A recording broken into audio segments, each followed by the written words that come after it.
What's up, ladies and gentlemen, and welcome to this POV review by Autobahn. My name is Max, and today you join me with another viewer's car. This is Ferdin's BMW Active Hybrid 3. It is a car that we have never featured on our channel, not even when it came out back in, 2011, 2012, something like that.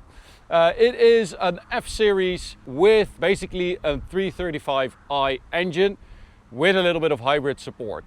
So it's actually quite powerful, 340 horsepower stock. This has had a little bit of a tune. So today I'm going to show you around it, show you all the cool stuff on it, and then take it for a drive towards the Autobahn for an Autobahn blast. Now, I've said this before, but this is why I love doing viewers cars, because they are all so different and you get these like weird ducks and it's just awesome. So if you have a cool car you want us to feature on our channel, use the email address on screen right now or send us a message on Instagram with some info, and maybe your car will be next. So let's have a look at it. Ferdin bought this car from a friend who has a car dealership in Oslo. He is from Norway. He was doing a big road trip through Europe and he said, well, do you want to drive it? Yes, we do. He bought it from Japan, or it was imported from Japan, 40,000 kilometers, really good condition, but it was like a grandpa's spec car. So Ferdin thought, I want to make it my own. So he has done quite a lot to it in a relatively short amount of time. So we've got at the front a more aggressive front splitter. We've got a different grille with the black slats, but still keeping the chrome surrounds, which is good. We've got LCI headlights and tail lights. It is quite an aggressive looking car, this. Ferdin did like an M Sport conversion, so you've got the more aggressive front bumper, the splitter and the grille. You've got fog lights as well, which give the car a more aggressive look. So this is also road tripping through Europe. Ferdin lost one of his wheel caps in Italy. He's done 4,500 kilometers so far on this trip, so a proper road trip from Norway. P0 tires around that. And these are M4 wheels. Behind that we've got the regular brakes, but with upgraded brake pads from EBC. And we've got an STX coilover kit. You can see that it's lowered quite a bit. So all blacked out windows, but keeping the brushed aluminium window surrounds. Good job, love that. 235 section tires at the front, 19-inch wheels at the rear, 275, so quite a wide tire. You can see the ghost of the past here, the Active Hybrid 3 badge that you have on the C-pillar. Little added spoiler by Ferdin and rear bumper, I think, as well, or at least the diffuser. And you get this brushed chrome thing on the exhaust tailpipes for the Active Hybrid as well. So let's check out the engine. Ferdin used to own an M3 manual E92, but he bought a house, so he needed to get a different car. And his friend said, why don't you take this? You have an N55, you know, it's a F30 3 Series, low mileage. So I think it's actually a pretty interesting car. I don't know why we've never covered it, because it was the start of BMW's hybridization. I mean, they're doing a lot now with all the 45Es, the 50Es, the 60Es. This was kind of the start back in the day. You had the 7 Series as well, the Active Hybrid. So you've got N55, 306 horsepower, of course, 335i engine. Then added to that is a little electric motor integrated into the ZF 8-speed gearbox, which replaces the torque converter. And this adds 55 horsepower, 210 newton meters of torque, and you end up at 340 horsepower and 450 newton meters of torque. This car has, it's quite windy suddenly. This car has a 200 cell downpipe and a tune, a boot mod tune. So it's supposed to do like 400, just over 400 horsepower and 650 newton meters of torque. So that is quite healthy. That is quite a lot. That is like near M3 F80 performance or power. Also 5.3 seconds stock, 0 to 100, compared to the 5.5 of the 335i comparable. So it was actually quicker. BMW Sapphire Black Metallic is the color. Now let's have a look inside. You only lose about 30 liters of luggage space because the battery has been located between the rear wheels underneath the boot floor, so that's actually not bad. It adds 135 kilos to the weight of the car, but they have done some weight saving, so that's actually not bad. It's actually a little bit more, but they've done some weight saving, so you end up at plus 135. But still, you end up with a car that weighs 1630 kilos. I mean, compared to today's hybrids, this is a featherweight. So, grandpa spec interior with beautiful brown wood, tan, what is that? Caramel, camel colored leather. Super nice, love this spec. We've got an updated shifter as well and the Active Hybrid logo over there. M steering wheel, Verdin has also added. And if we start it up, you start up in electric mode basically. So you go to drive and we've got, let me check, 67% battery. You can do 4 kilometers of electric driving with a full battery and up to 75 kilometers an hour. So this is back in the day when everything was, we need to go to Eco Pro to do that, yeah. So back in the day, this is when they got started, BMW with their hybrids, and they were like, okay, let's do a hybrid. I'm just going to go to Sport Plus. We want to do a hybrid, but we want to do it the BMW way, so they took the N55.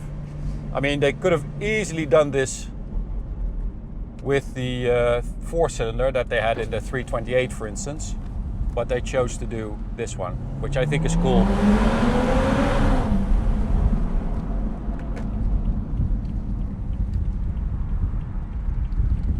Good sound, of course, 200 cell downpipe on an N55.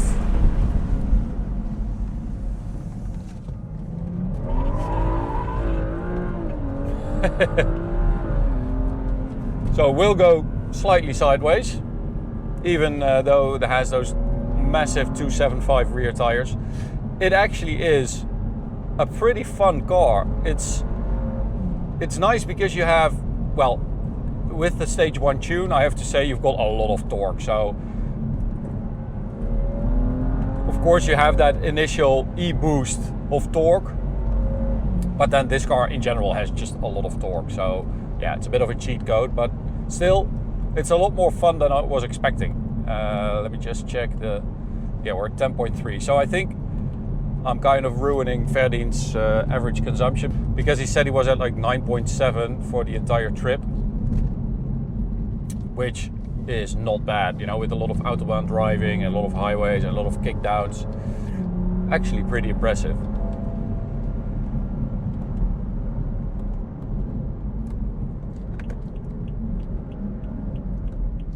So handling wise, of course, we've got the STX STX coilovers.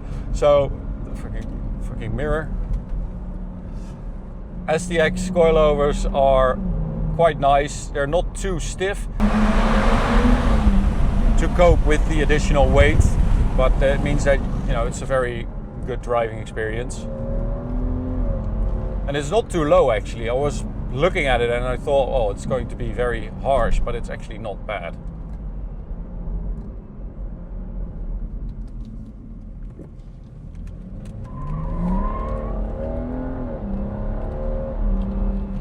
It's a nicely set up car, this. It's really like tail happy with this stage 1 tune. It's just, yeah, it feels light, it feels quick, it feels eager to go.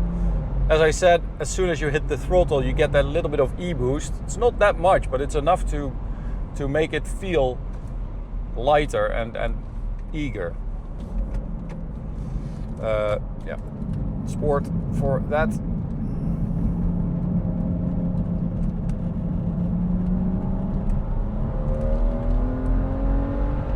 Oh, he's going faster than I thought.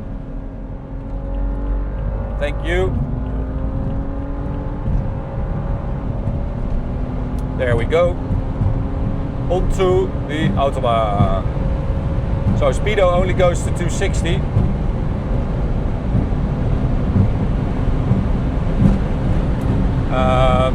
I did 263 GPS. I don't think it will go much faster than that. Maybe a little bit. 100 to 200, I did 10.5 seconds, which is honestly pretty good. That's pretty damn fast for a little 15-year-old almost, I guess, hybrid with a little tune. That's honestly really good. Picks up nicely. It also has ZF 8-speed XHP Stage 2 software. Ferdin said that he was messing around with the shift points. And I think it just automatically upshifted from 6th to 8th. But I think shifting at like just after 6,000 RPM might be the fastest way.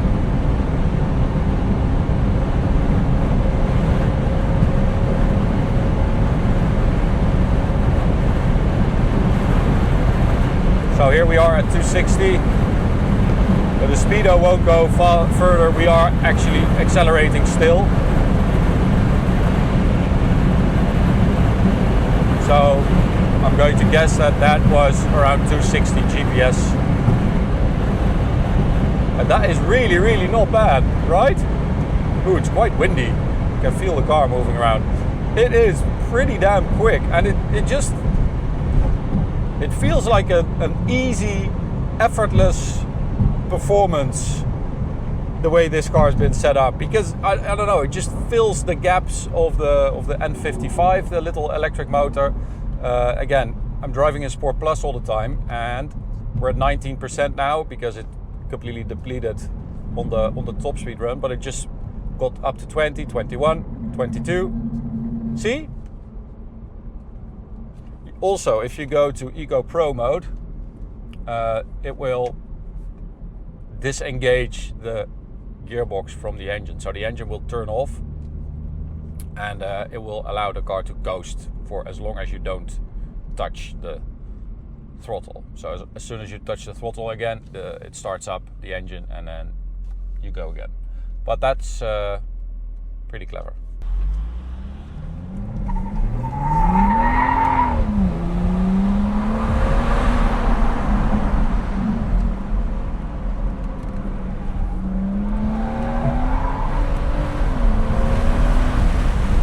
It's a nice little car, this. It feels pretty damn solid. I mean, 40,000 kilometers. Ferdin bought it. That's not a lot. From Japan. Really good condition. So, yeah, nice car.